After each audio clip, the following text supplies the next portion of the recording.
have it here.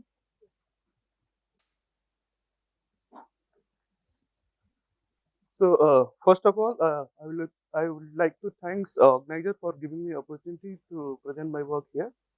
And my name is Anshuman Tripathi, and I'm a PhD student in the Department of Astronomy and Astrophysics at IIT India. And today in this talk, I'm going to talk about the extracting the H1 21 centimeter signal from ground-based observation in presence of the static ionosphere using artificial neural network. So, so I will start with this nice picture. So this picture nicely summarize the evolution history of the universe from its very beginning of the time when the Big Bang happened to till present day. And the previous speakers already like uh, like describe these things very well. So I'm just going very quickly. So I just listed the important timeline of the universe when like the recombination era happened with the corresponding redshift and the cosmic dawn and the epoch of reionization. So in 21 centimeter cosmology, the observable quantity we measure in terms of the fluctuation of the brightness temperature delta TB, and this delta TB measure the contrast between the spin temperature and the CMB temperature. And based on this contrast, we observe our signal as in terms of the absorption or in terms of the emission. And to measure this signal, there are various current and upcoming sky-based and ground-based mission going on, where some of them are based on the single radiometer technique, where they use single radiometer antenna and they target to measure the signal as a in terms of the sky average signal, or we call as the global 21 centimeter signal. And I have listed the few experiment names from them, like the AZES, SARAS, Bighorn, LDA, REACH. And there is another type of setup where we use multiple dishes instead of one single radiometer, and we call is the this experimental setup as a radio interferometer. And here we observe the signal in terms of the power spectrum or tomography of the intergalactic medium. And I have listed the experiment name from this like LOFA, GMRT, HERA, and MWS here. So as we know, this 21 centimeter signal is like detection of this 21 centimeter signal is obviously very much challenging. So there are various challenges. The first major challenge is the high amplitude foreground, which is like 10 to the power 4 order higher than the signal. And when we are coming to the ground level observation, so Earth ionosphere also distorts this signal significantly, and this introduced the directional dependent effect. I will discuss this in detail in my upcoming slide. And apart from this, there are like other effects like the beam chromaticity effect, man-made RFI, and thermal noise also distort this signal significantly, and like it make uh, difficulty in the observation. And in upcoming years, when the SK is going to be operational, the huge data size, the handling such huge data size is also going to be a big challenge for the astronomers. So, like the previous speaker already described these things very well, so I'm just skipping this slide. So, in my work, I use the accelerated reionization era simulation code and 10H parameterization to simulate the global 21 centimeter signal.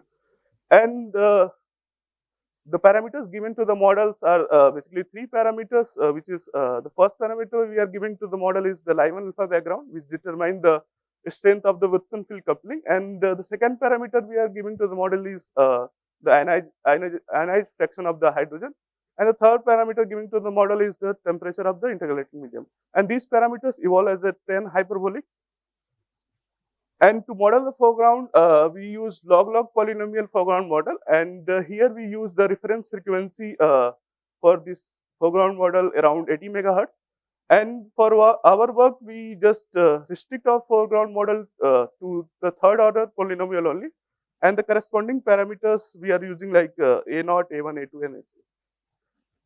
So here, so in this slide, I just explain the ionospheric effect in more detail. So to understand the ionospheric effect in the detail, I just like divide the ionospheric layer into several layers depending upon their characteristic and the property.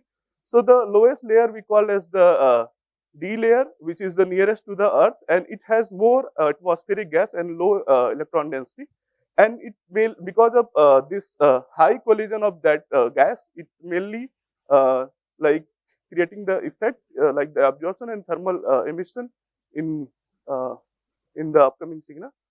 And the topmost layer we called as the composite F layer, and this layer has like high electron density region and the low atmospheric gas. And outside of this layer, the electron density is completely lower. So any electromagnetic rays which is passing through its boundary, it got refracted, and because of this spherical shell, so this deviate the rays towards the zenith.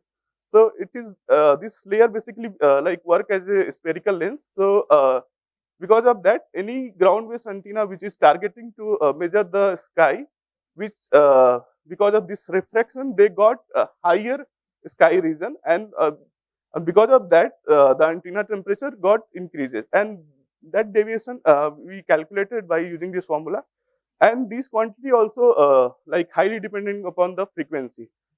So I just here I plotted the this effect over the frequency.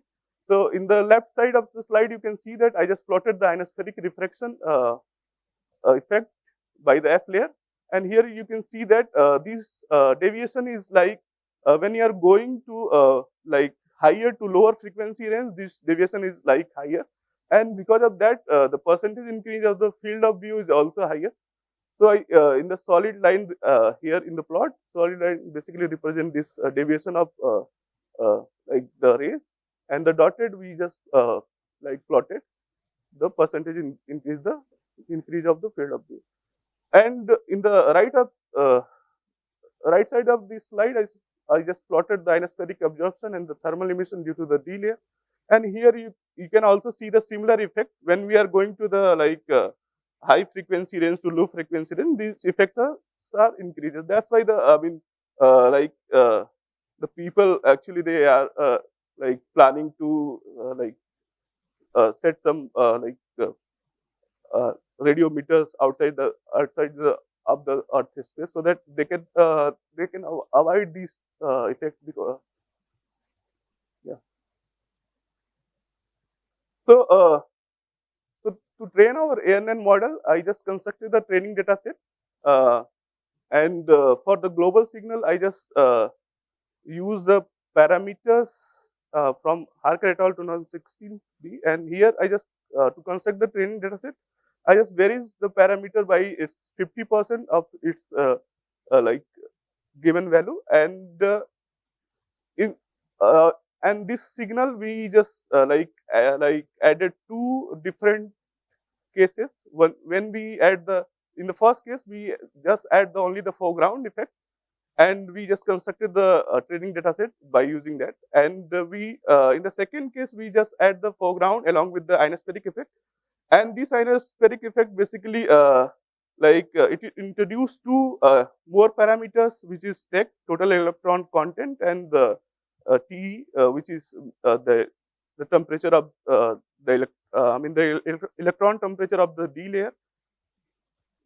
So once our training data set has been generated, so we divide our training data set into three portions, such that we can train our network and validate our ANN model, and we test our ANN model.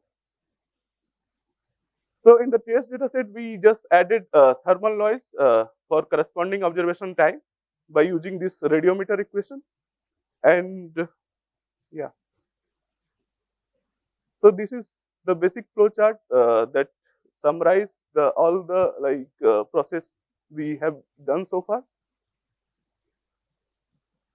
So once our model has been trained and validated, so we tested our ANN model with 120 sample of test data set with added thermal noise corresponding 1000-hour observation time. And here you can see that our model predicted parameters very well with 97 to 99% accuracy for the case when like we use signal and foreground.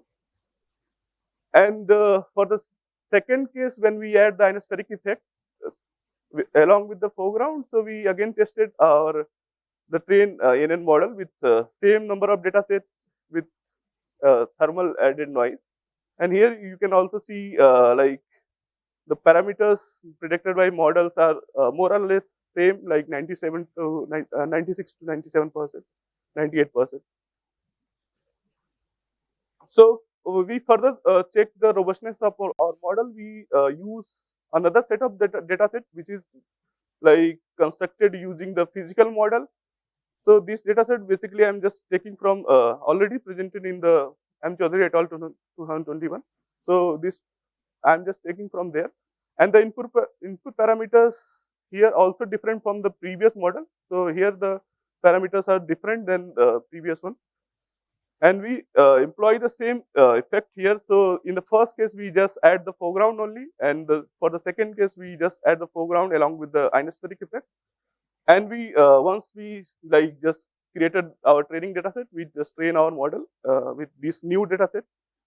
And here the model prediction for the same number of data. So here you can see that in the both case, like the model predicted the parameters very well, like 98 to 97% in the both case.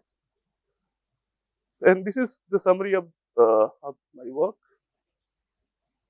And ongoing work, we are just planning to add the time varying effect of the ionosphere and try to model this and estimate the global 21 centimeter parameter from that. And we also try to like consider the chromatic primary beam effect into our model. And we also try to investigate the effect of improper knowledge of the primary beam and ionosphere extraction of the power spectrum in observation of the SK light telescope. Thank you, Anshuman, for your nice talk. Now it's time for a few questions. Yeah. This was very nice. I was just wondering, why did you choose a 3-parameter foreground? The Okay, edges so keep I telling mean, us about 5 parameters and 6 parameters. yeah. So basically, I mean, for now, for the simplicity, like we use 3 parameters only, and actually, like if you see like the paper we use to describe this foreground model. So with there, the Harker actually explain like for if you are not considering the chromatic effect, so the 3 like parameters is like well enough to define the foreground model. Other questions?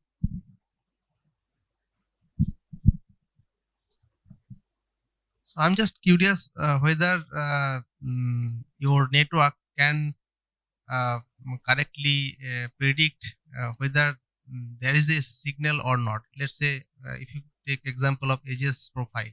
Okay. Can your network tell whether there is a real signal or it's a systematic? Okay, so basically, like whatever the training data set we are using for our model, so if we are going like very beyond of that, so at that case it can be the problem.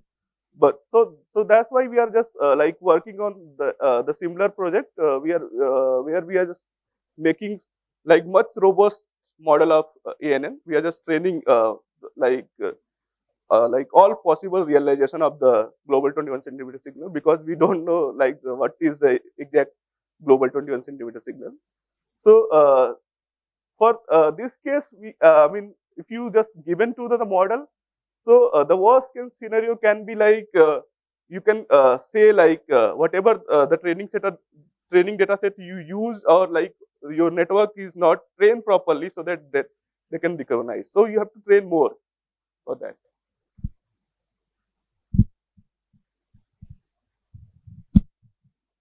So audible. So here you have the training sets for foregrounds. Okay. Okay. But in real data, you don't know how the foregrounds behave, right? Yeah. So how do we deal with that? I mean, we have only one measurements maybe. Yeah, so actually, these works are like, I mean, there are various things. Like in the ionosphere, we just assume as a static ionosphere, but it is not in the real. I mean, it's a time-dependent ionosphere. So similarly, we just looking for the better model of the foreground. So I mean, like we are just looking for the collaboration, like the viewers has some data with the like. So we are planning to train with the better foreground models in future. Okay, so if there are many such data which has foregrounds, Yeah. so and they might be different, not have a similar pattern like this. So can the network determine this is foreground, this is signal? Yeah. Is it possible to determine that? Yeah. I mean, totally depend how you are training your network. So, like here we are doing the supervised learning of the network. So basically, it depends like what is like your goal, with your train model. Okay. So in your training data set, you know what is foreground and what is signal. Yeah. Thank you.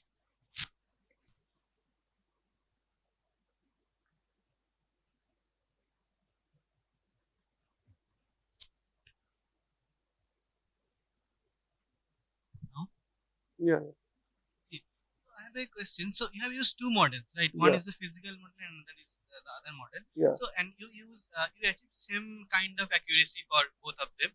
Okay. Did you use a similar training data set, as in the amount of training data Yeah. set? Both in the both case we use similar number of the data set, and the architecture is almost similar.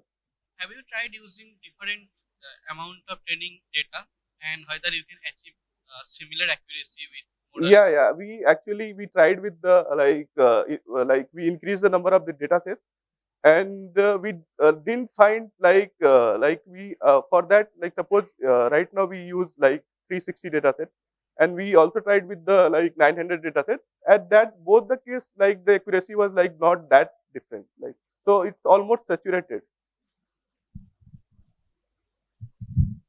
I have one question. Any other questions? So I have one. So suppose you don't use the model for Ionosphere, how Okay. much it will affect the astrophysical parameters? So Ionosphere is there Okay, in so the data. that I didn't check, but it was a nice So question. because most of the Yeah, group, they don't model the yeah, Ionosphere. yeah. So when you are measuring some astrophysical parameters, there will be some error Yeah. with and without Ionosphere. Yeah, we can check like we can check with the like we train with the ionospheric, and we try to check with the like non the data set which has no ionospheric No, effect, yeah, that one. or vice versa. Yeah. Okay. Thank you. All this.